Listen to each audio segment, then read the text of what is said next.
Friday, everybody. Welcome to the Michael Cutler Hour. I am your host, Michael Cutler. It is April the 13th, Friday, April the 13th, but we're not superstitious around here, and I hope you aren't either.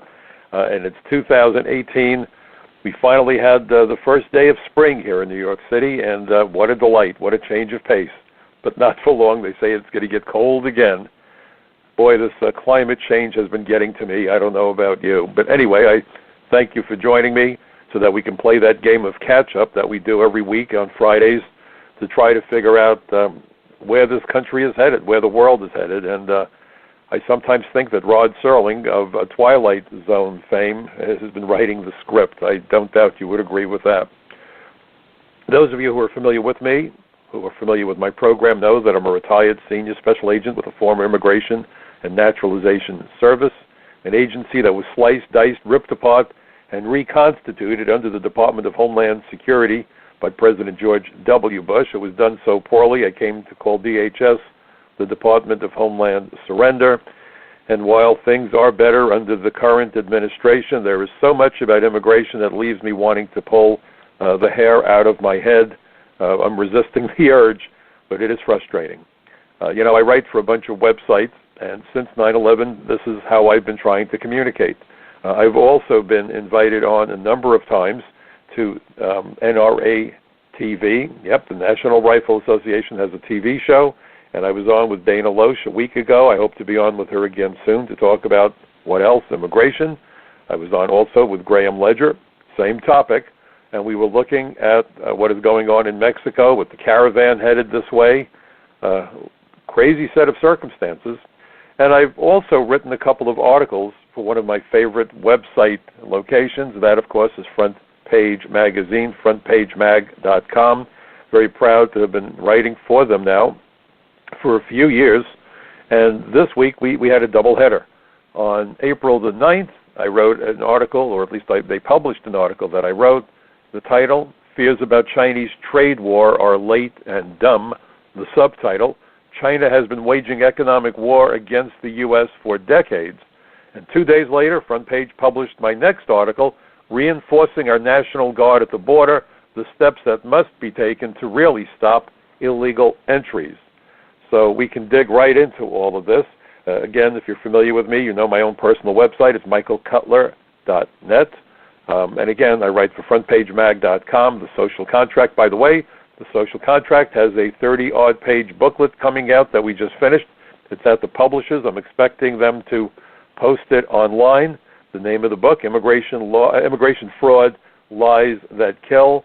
It's really a remake of an article I wrote for their quarterly journal a couple of years ago, but we added more material, brought it up to date. And this is the issue that no one seems to talk about, how aliens who are able to game the immigration system are able to enter the United States. They're able to embed themselves in our country, to use the jargon of the 9/11 Commission. You might think of it as hiding in plain sight. Big issue. Aliens getting involved in marriage fraud, labor fraud, getting phony documents, concealing relevant information about their backgrounds that would render them ineligible for visas. Perhaps they have criminal histories. Perhaps they have a nexus to terrorism or gangs, or they're wanted fugitives or war criminals. And there's been a couple of news releases within the past couple of weeks from Justice Department about people who've been denaturalized because the fact that they were war criminals was kept out of their naturalization file, and after the fact, these folks were discovered to have lied about their involvement with some truly disgusting, nefarious, horrific crimes, the murder of innocents, and so forth. This having been Holocaust Remembrance Week, or Remembrance Day, just a couple days ago, same sort of thing we saw with the Holocaust. Of course, the Holocaust on a much larger scale, much larger scale. But just to stop for a moment and think about Holocaust remembrance, my first wife, who died more than 3 decades ago, her parents were caught up in the Holocaust. Her mother was in a concentration camp. Her father, my father-in-law, was on the run in the forests in Poland. There have been movies made about this sort of thing, hiding from the Nazis, always one step ahead. His brother was killed by the Nazis. His family was wiped out by them. And they would get an invitation every year to go to the Holocaust Memorial Services at Temple Emmanuel in Manhattan. Temple Emmanuel is a magnificent synagogue it's kind of on par with St. Patrick's Cathedral, the Catholic church that everyone is so familiar with. It's not that far from St. Pat's either. And a number of years ago, time flies, I'm going to guess maybe 20 years ago. Well, no, it wouldn't have been 20, perhaps less than 20 years ago, but I believe it was shortly after 9/11, which is actually almost 20 years ago.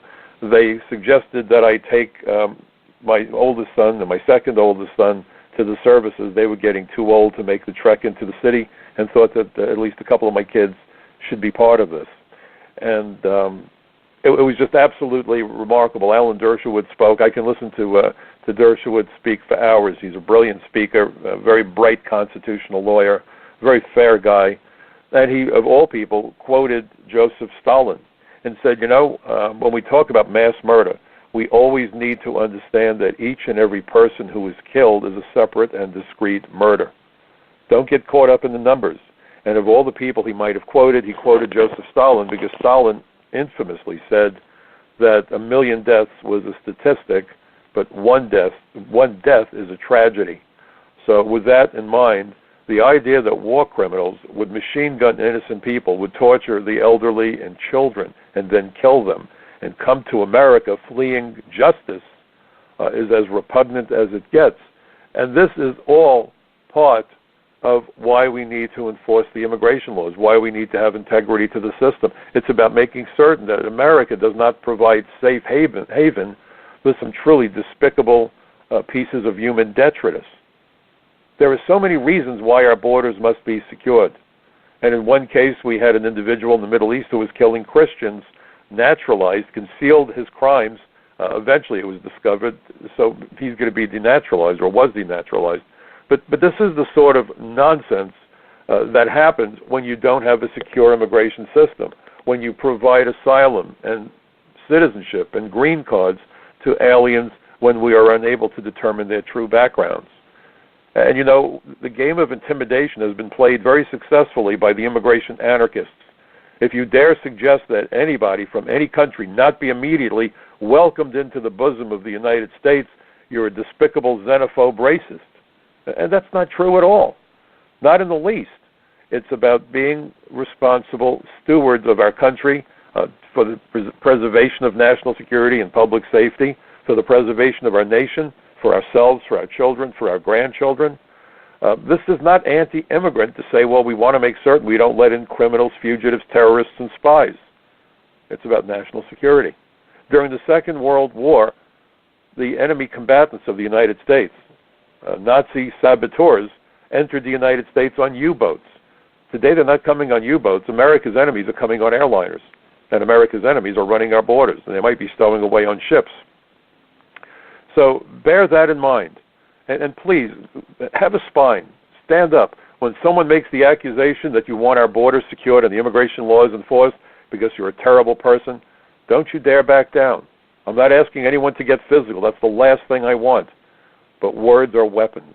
Debate has been described as non-physical combat. Debate has also been described, if you ever saw that wonderful movie starring one of my favorite actors, Denzel Washington, where he played the part of a debate coach for James Farmer.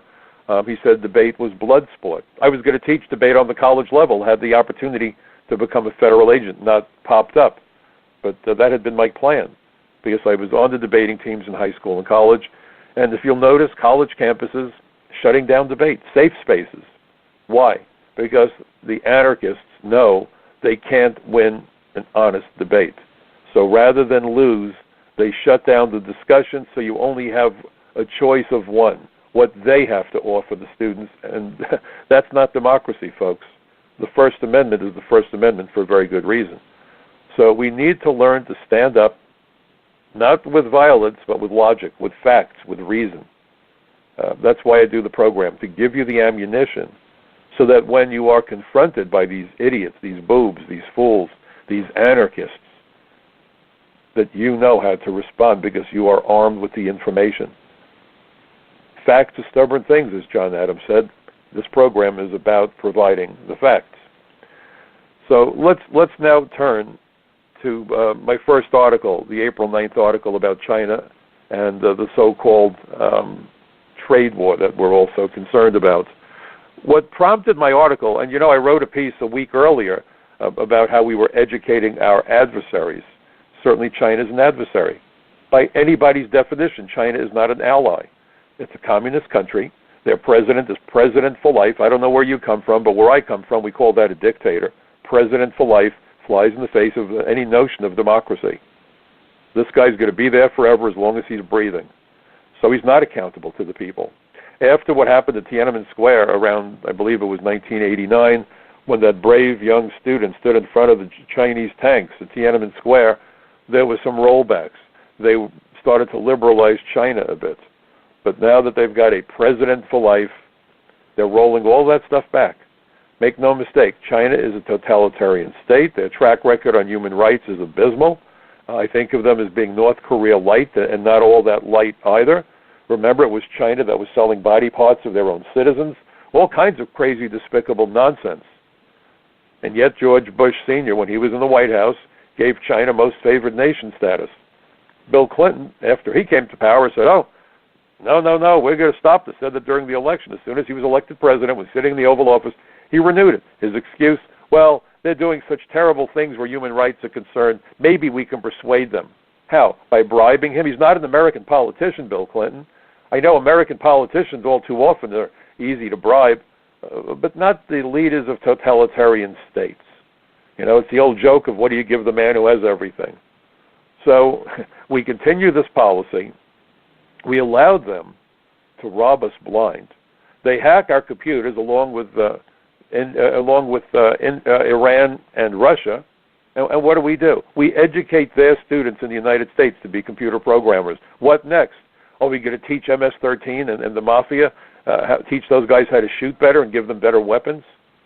Why on earth are we providing a country that, as a matter of routine, hacks our computers, engages in large-scale industrial espionage and other espionage, rattles its sabers at us, sabers designed by engineers we educated in the United States? They build an artificial island in the South China Sea and illegally warn us to stay away or else. They buzz our military ships and our military airplanes. But they're our most favored nation. They're our buddies. They're just playing with us. That's all this is. And if you believe that story, you know, I look at all of what we have been doing in the name of commerce, and I'm forced to think of the communists who sell that the capitalists would sell the rope with which they would hang us. There's a fire sale on rope going on right now. And so this is something that has been upsetting me for the longest time, angering me. This has nothing to do with the Mexican border or Latinos, and that's why when I hear this garbage, the Latino voter, which, by the way, is a statement of racism, bigotry, all Americans are essentially the same, and I don't care what your skin color, your race, or your religion is. Every rational American, whether they lean towards the Democrat or the Republican side or they're libertarians, the one thing that I think all Americans agree on, if they're rational, we want the military to keep our enemy as far from our shores as possible. We want law enforcement to keep our streets as safe as possible, and we want the schools to educate our kids effectively so that any American, irrespective of what I call the superficial issues, race, religion, ethnicity, gender, any American willing to study hard, work hard, and benefit from a little bit of good old-fashioned luck thrown in for good measure can write the American success story. So with all the talk about the border and immigration and tariffs, why is nobody questioning why right now we have over 152,000 Chinese students studying the STEM curriculum in the United States? And by the way, we have even more students from India than we have from China, and coming in third place, Saudi Arabia. What could possibly go wrong? What could possibly go wrong? We're teaching 152,000 Chinese students the STEM curriculum: science, technology, engineering, math. I wouldn't mind if they were here learning music, learning to be artists. That's fine. Even architects, it's a little iffy, but okay. But we're teaching engineering. We're teaching physics. We're teaching biochemistry.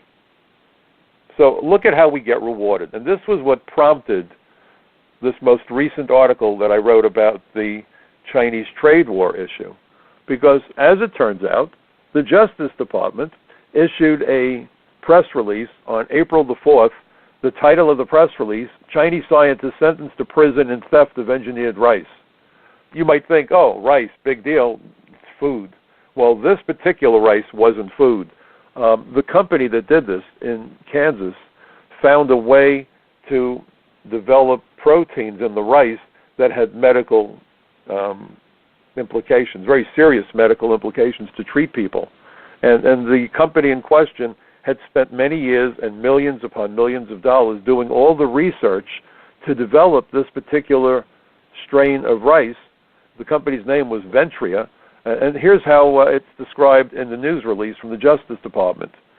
Ventria develops genetically programmed rice to express recombinant human proteins, which are then extracted for use in therapeutic and medical fields. So, to be honest, I'm out of my element in speaking about this. I was going to be an engineer way back when, but biology wasn't my best subject. But the point is that this is a very significant development. And we have an individual from China by the name of Waqiang Zhang, 51 years old. He had a green card. And by the way, he got his PhD at Louisiana State University here in the United States. He got his PhD in the United States. We provided him with lawful resident alien status. We placed them, folks, on the pathway to United States citizenship. What more could we do for this guy? You know, all that garbage we heard from Mitt Romney when he was running for the presidency? We need to bring in all these foreign students, and to make sure they don't go halfway across the world, let's staple green cards onto their diplomas. Well, I don't know if Mr. Zhang got his green card after he got his PhD or before. I don't know what the sequence was. It doesn't matter. The point is that because he had that PhD, he got to work with his company, Ventria, and then he contacts his friends back in China. They come to the United States. He gives them a tour of the factory or the laboratories so they could see what they were doing. And on their way out of the United States, fortunately, Customs and Border Protection do outbound inspections. And lo and behold, they opened up their suitcases and they found a sampling of these seeds, which would have enabled China to take advantage of years of research and millions of dollars in expenses and immediately go to market with what they stole. They could have wreaked havoc on Ventria because Ventria has to put into its cost, when they sell their product, the cost of developing them. That's only fair. Research and development has to be part of every product that's on the marketplace. China expended no money on research and development. China just walked in and stole it. Kind of like a fence. Breaks into someone's house, grabs pearls and diamonds, and sells it.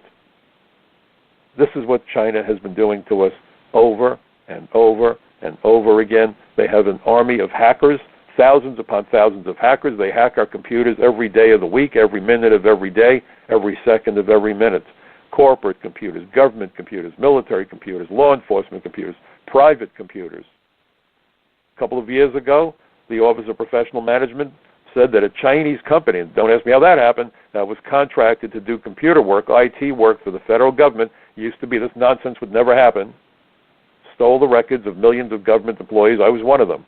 Not a fun email to get from the U.S. government. Congratulations, you've been hacked, or we've been hacked, because we're idiots, because we're fools.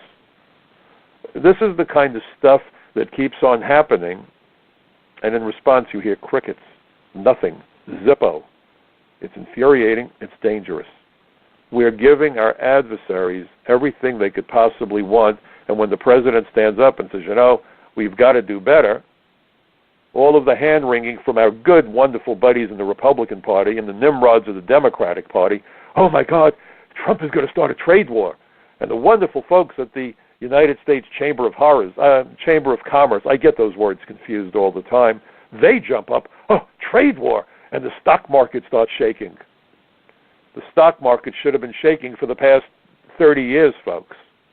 We've been robbed blind. If you look at the Chinese fighter planes and nuclear submarines, where do you think the technology came from? And who do they share it with?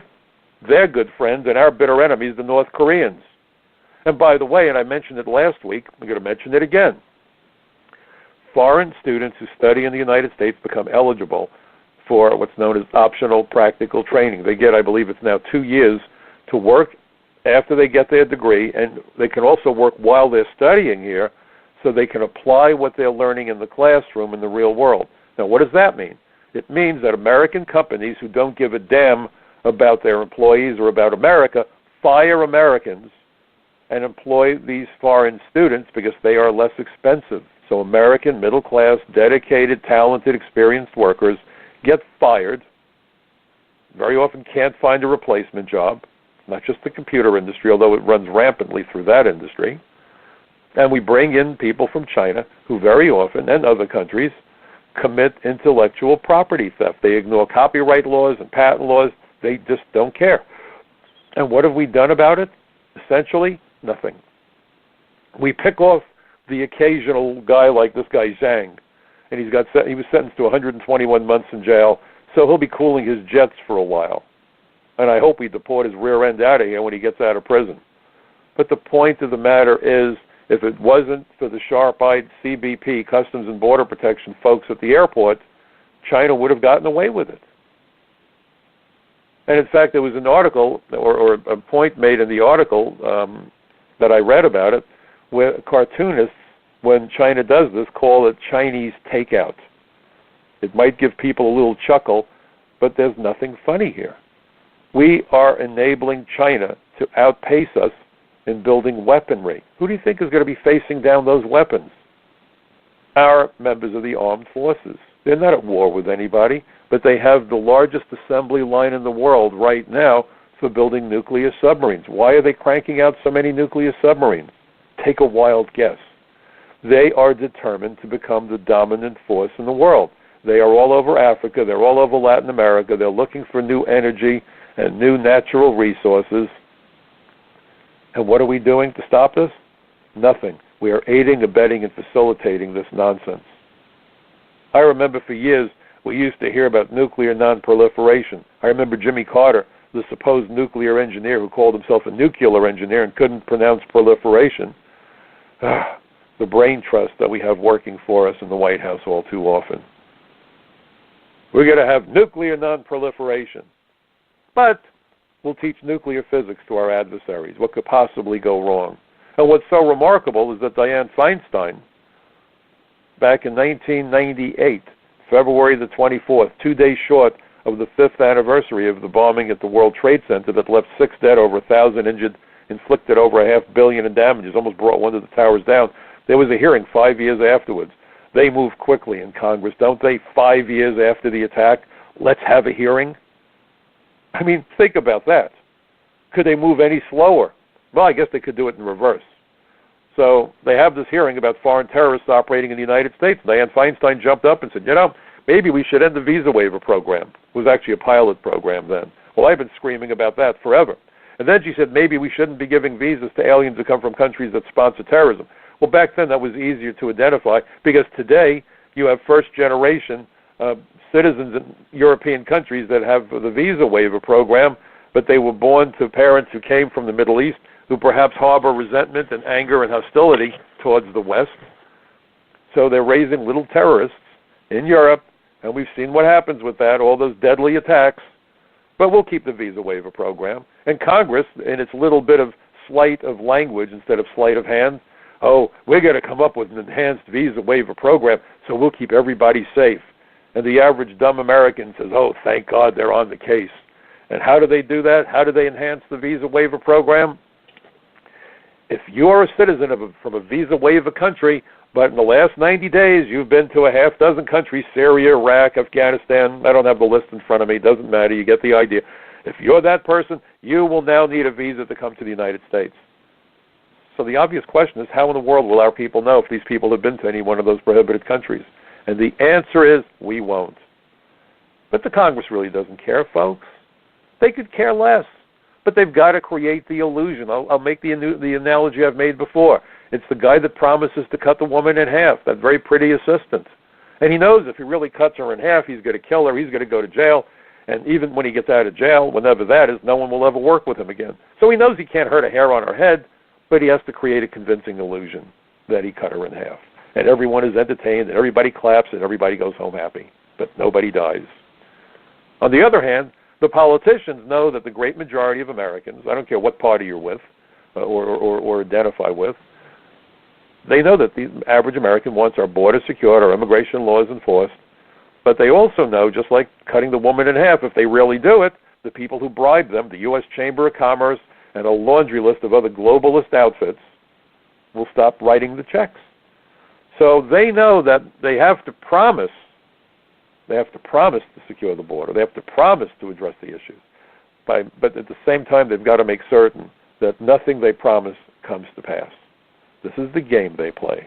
And they've been successful in convincing too many Americans who haven't been paying attention that they're actually looking out for us. Look out, indeed. When they say look out, turn around to make sure you're not getting knifed in the back by these bums. It's both parties. They want the campaign contributions. They want the cheap labor, the prospect of votes, whatever it is that floats their boat. Oh, and by the way, and I have to make this point, think of how many members of Congress, both parties, both sides of the aisle, frick and frack, are immigration lawyers. So they see aliens headed for the United States. They don't see a problem. They see clientele.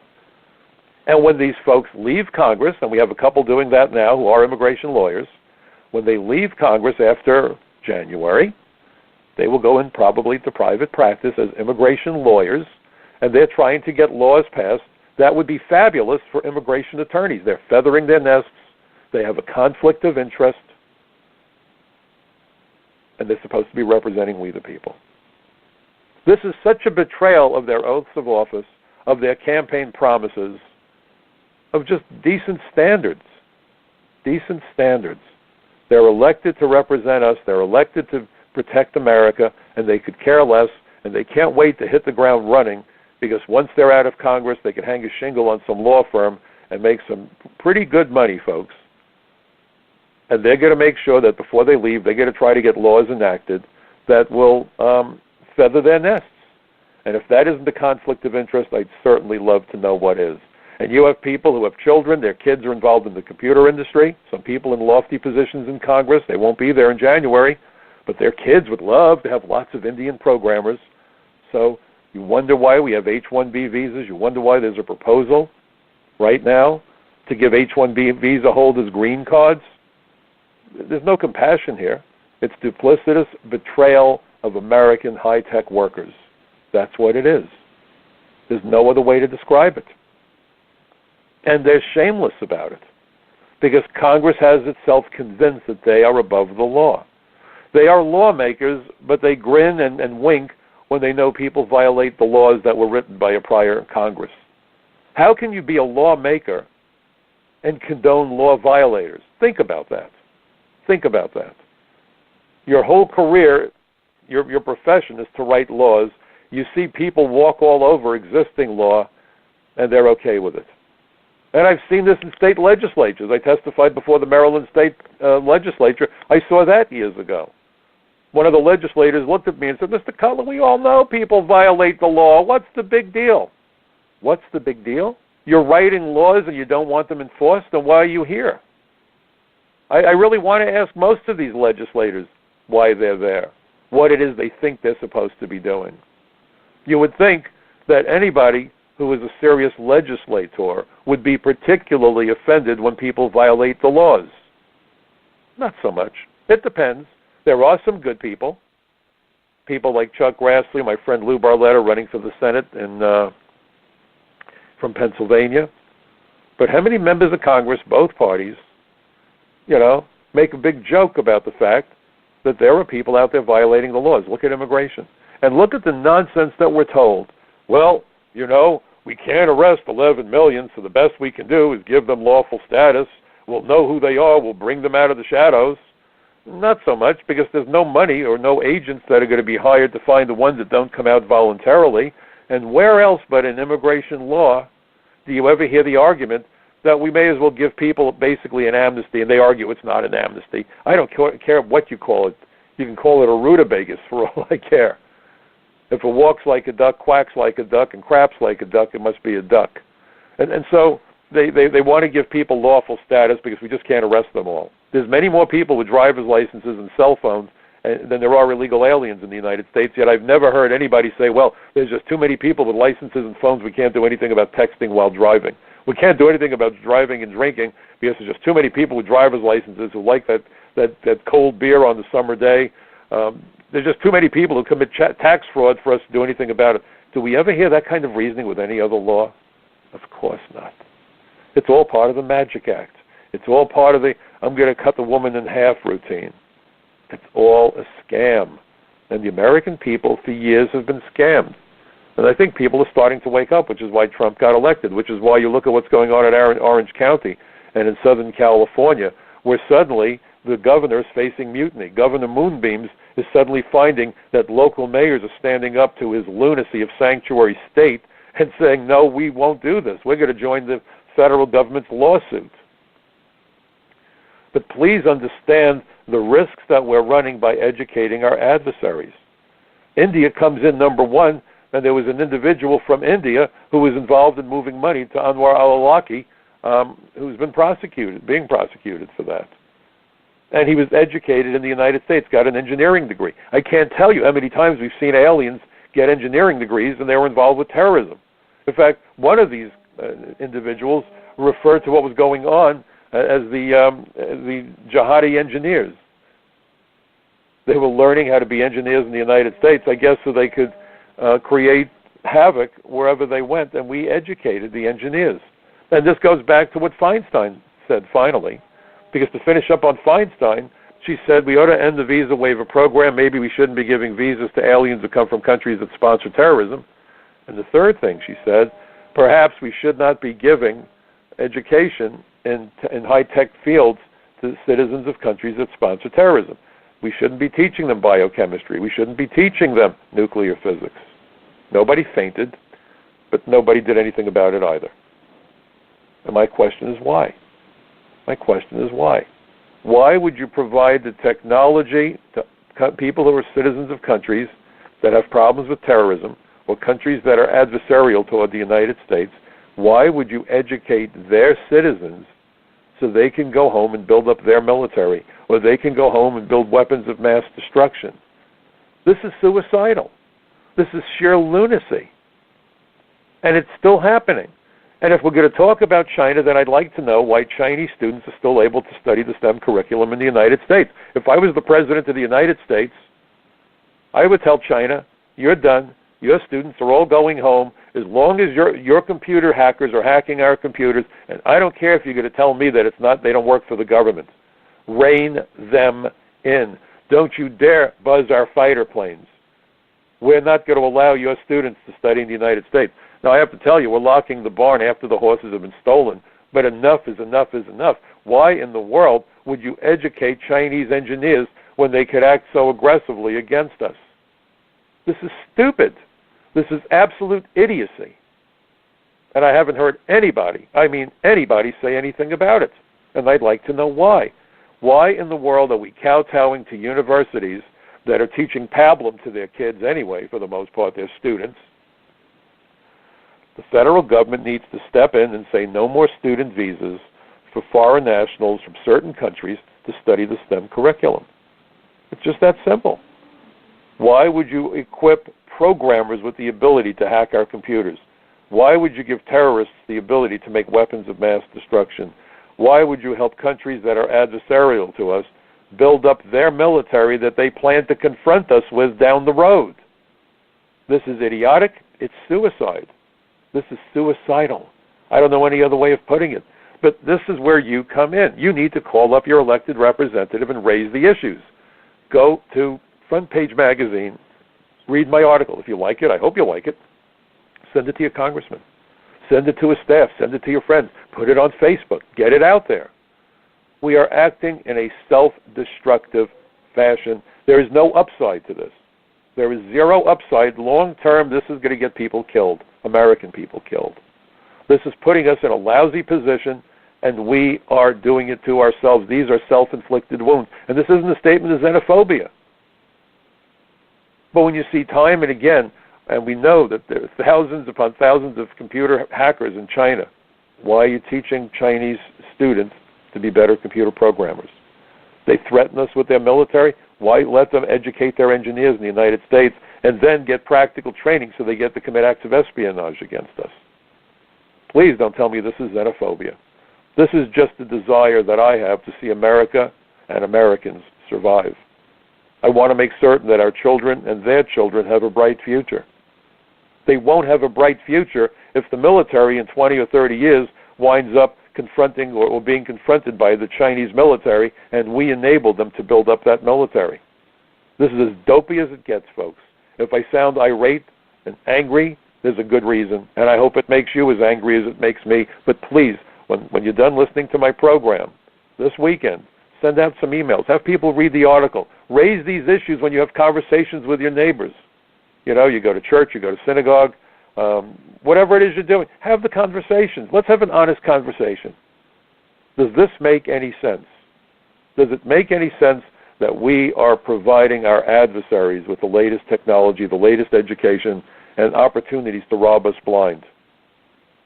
This is as dopey as it gets. And so now we get to my second article. The National Guard on the border is probably helpful. What President Trump is doing is of smaller scale than what George W. Bush did. And I can't forget that George Bush gave National Guardsmen medals when they retreated as aliens were coming across the border. It actually happened because the Guardsmen aren't armed. Everyone's screaming, "Oh my God, they're militarizing the border!" You know, and you heard all that nonsense from Mexico. Would that we were. I mean, I do worry about the issue of posse comitatus. But the point of the matter is, they're just going to be there in a support role. They're not going to be arresting anyone. They're not going to be confronting illegal aliens. They're not going to be armed. So it's great that the military's there, but they're basically going to be answering the phones and changing the oil on our cars and clearing up shrubs around the border so that it's easier to see what's going on, get rid of the tall grass and whatever else they're going to do. But I would rather we had many more Border Patrol agents. But I'll tell you what I would rather we had even more than that. Even more than that. More immigration agents from within the interior. More immigration agents who really understand the mission. Because most of the people working for ICE right now came on board during George W. Bush's administration. And Bush was not trying to help enforce the immigration law. In fact, and I've made this point innumerable times, John Hostetler, who used to be the Republican chairman of the House Immigration Subcommittee, and I testified for John about 8 or 9 times, at a hearing conducted 44 months after 9/11, made it clear that he was angry about the way DHS was put together. DHS, the Department of Homeland Security, was created pursuant to the Homeland Security Act, which was enacted once the facts were established by the 9/11 Commission. And what did the 9/11 Commission find? First and foremost, the attacks of 9/11 were directly attributable to multiple failures of the immigration system. The way visas were issued, the way aliens were granted political asylum, the way aliens were granted visas to enter the United States, which is why it's so insane that on 9/11 we had 26 visa waiver countries. Now we have 38 visa waiver countries. There should be 0 visa waiver countries. But the way that Bush put everything together was designed to disrupt immigration law enforcement. Instead of, and I had spoken at the Immigration Reform Caucus. Tom Tancredo called me in 6 weeks after 9/11, and I testified without permission. And the very next morning, I got a package by Super Duper Overnight Express telling me I was no longer an agent because I had injured my leg. I had a bum knee. And I didn't want to stay home. I said, look, I can come in. I can't chase anybody. But goodness, I'm a senior special agent. I spent years up at DEA intelligence. I could be an intelligence officer in New York. I could do training with the new kids coming in. I could be a prosecution liaison officer. I'm not confined to a wheelchair. I just can't run up and down stairs and chase anybody. But everything else works pretty good for an old guy. And I was certainly not old enough that I had to retire at that point. But they wanted me out because the theory was, I guess, that by getting rid of me, they'd shut me up. Well, how wonderful. You can see how well that worked out. They've shut me up as much as they've closed down the border. But the point is that when I testified for Tom Tancredo, I talked about what I call the immigration law enforcement tripod. And under my concept, the Border Patrol enforces immigration laws between ports of entry.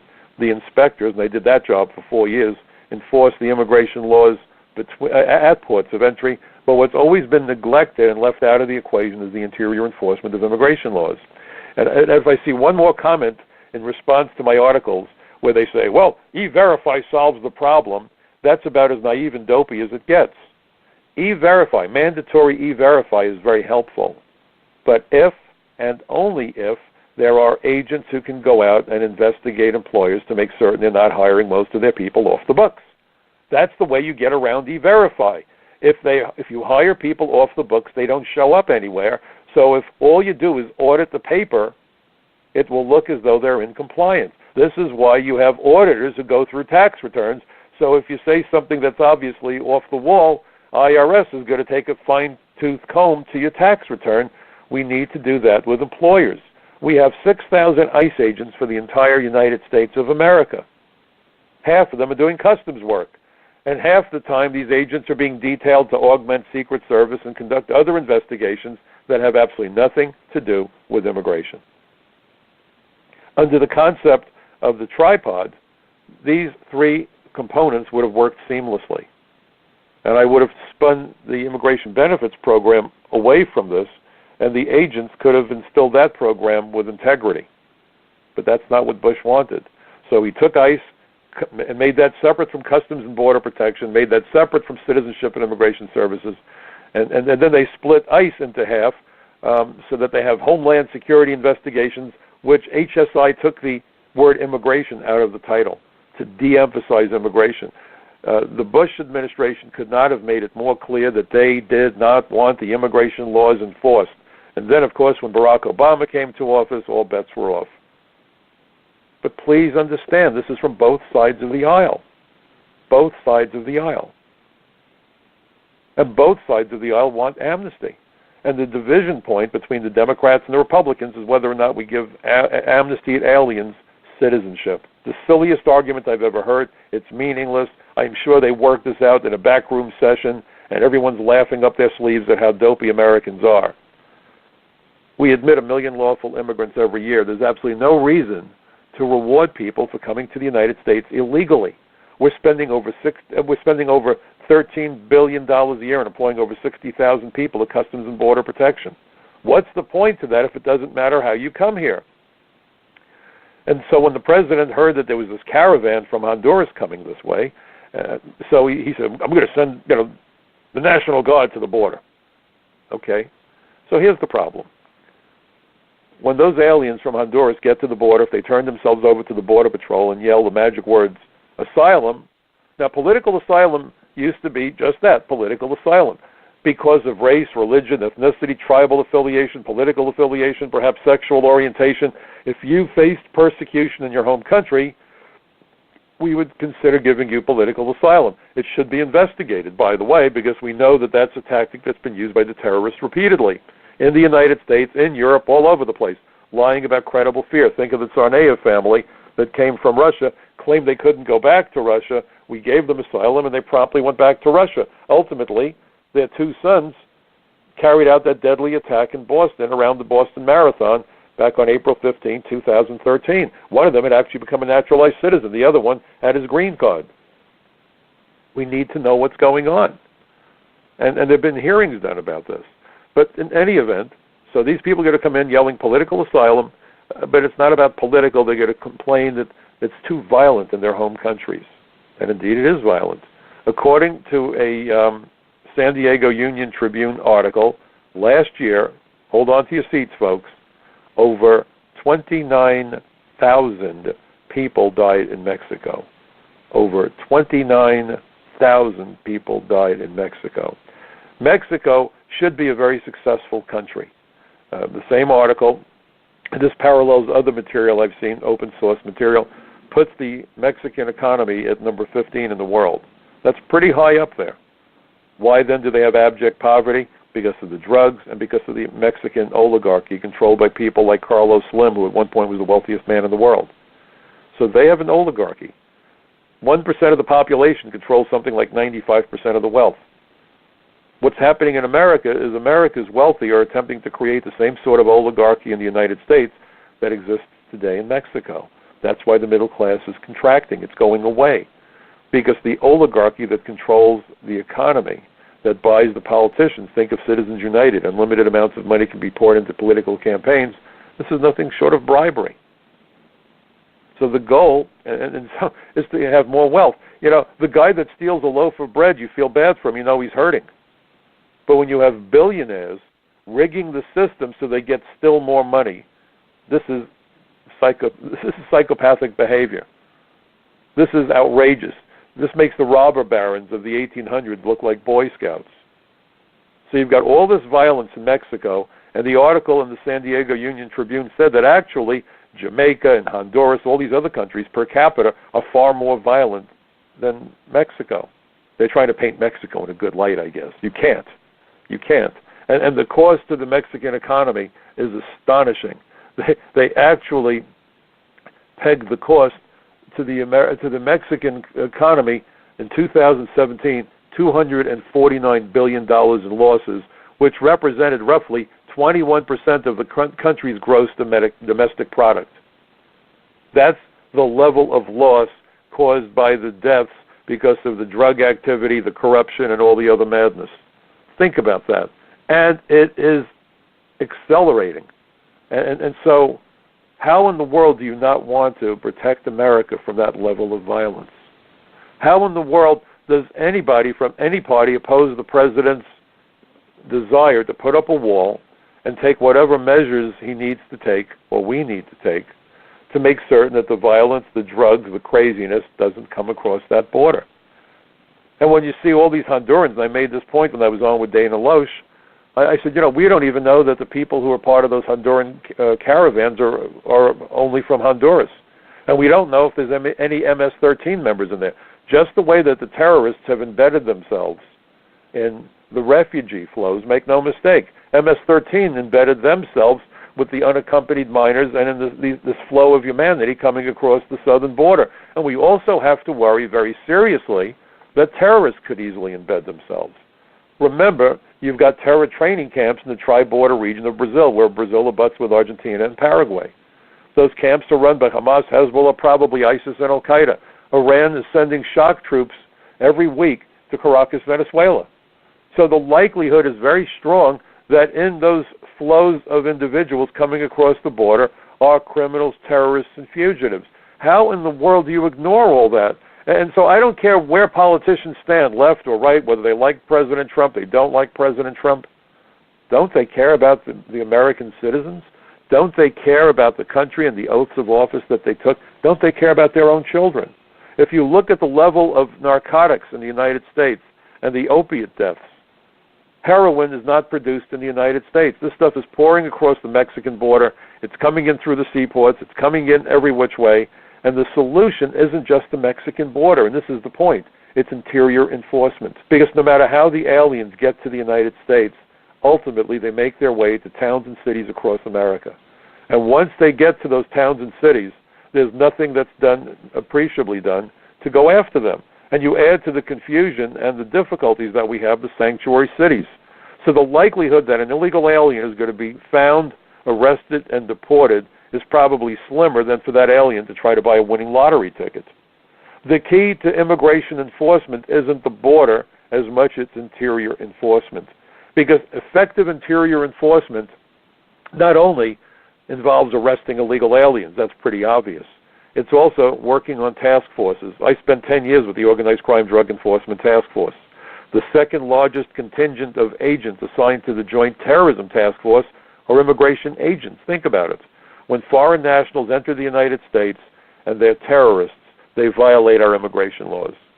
And for a number of reasons, it's very often advantageous to arrest such an individual, not for terrorism-related crimes, but for immigration-related crimes. It's easier to prove very often, and it doesn't tip his buddies, his cohorts off, that they're under investigation for terror-related activities. There's many reasons why going after the immigration aspect makes sense, but we don't have the agents to do that. And you have too many agents who came in at a time when immigration was laughed at by both Bush and Obama. So understand that the culture of the agency and the institutional memory is gone. So most people that now work at DHS, that work for ICE, came in after 9/11. And so their orientation, because of those two prior administrations, is to largely ignore immigration law violations.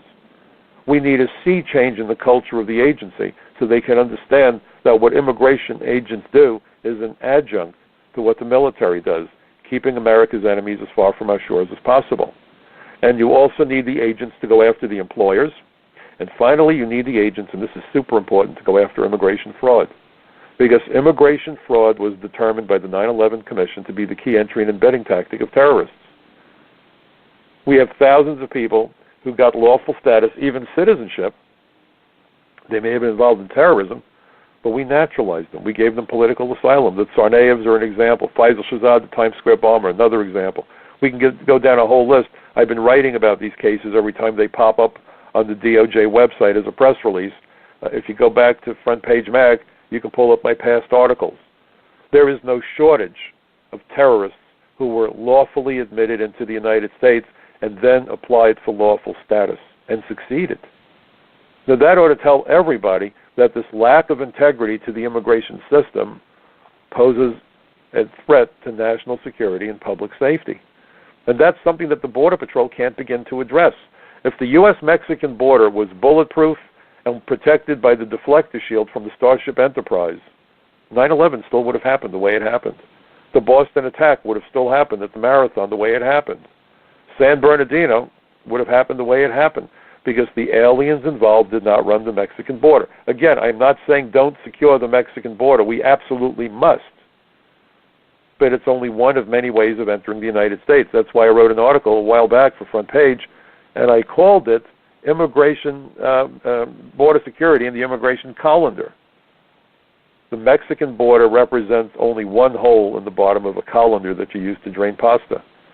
So rhetorically, I'm compelled to ask the question, how many holes do you need to have in the bottom of your rowboat for your rowboat to wind up at the bottom of the lake? The obvious answer is only one. And there are many holes. And plugging only the Mexican border without addressing the other vulnerabilities won't achieve what we need. And while it may be costly to do what needs to be done, it's more costly to not do anything about it. We're losing hundreds of billions of dollars in remittances being wired home by foreign nationals working in the United States, both legally and illegally. The drug trade is costing us a fortune. It's costing us human life. It's costing us our country. If you're going to protect a country, the security of that country begins at its borders. The U.S. Chamber of Commerce and labor unions and the banks and Wall Street, they see America's borders not as a line of to their wealth. That has to change. And that's why it's very important for you to get involved. Please read my articles. Go to michaelcutler.net. Go to Front Page Magazine, The Social Contract. I write occasionally for Newsbanks. Check out Dana Loesch's program on NRA TV and the Daily Ledger. But educate yourselves, folks. And please, we need you to get involved. You know, that's where it's at. Democracy is not a spectator sport. And if you think you're only one person and one person can't make a difference, think of this. History has always been written by individuals who've stepped up to the plate at that moment in time when that one person could make all the difference in the world. Each and every one of us possesses that possibility. It's about getting educated and getting involved, having that conversation with your neighbors, not a fight, not an argument, just use the facts. Please consider forwarding my articles to as many folks as you can and become a part of my Bucket Brigade of Truth. Thank you for sharing the hour with me today. I look forward to seeing you again next week right here on the Michael Cutler Hour. Meanwhile, have a great weekend. Take good care. You're listening to another top-rated radio show, one that you